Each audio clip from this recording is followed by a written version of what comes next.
મધ્યપ્રદેશના રાયસેન જિલ્લાના ગોહરગંજ વિસ્તારમાં 6 વર્ષની બાળકી પર દુષ્કર્મની ઘટનાએ સમગ્ર રાજ્યમાં રોષ ફેલાવ્યો છે।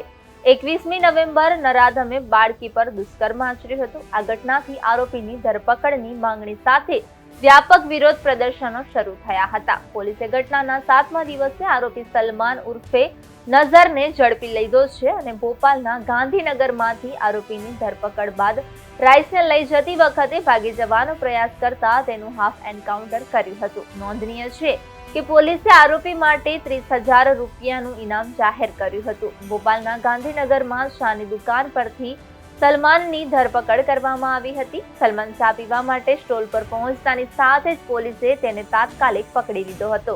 પૂછપરછ દરમિયાન તેણે જણાવ્યું હતું કે પાંજરામાં માસૂમ બાળકી પર દુષ્કર્મ આચર્યા પછી તે ફરાર થઈ ગયો હતો અને જંગલ થઈને ભોપાલ પહોંચ્યો હતો।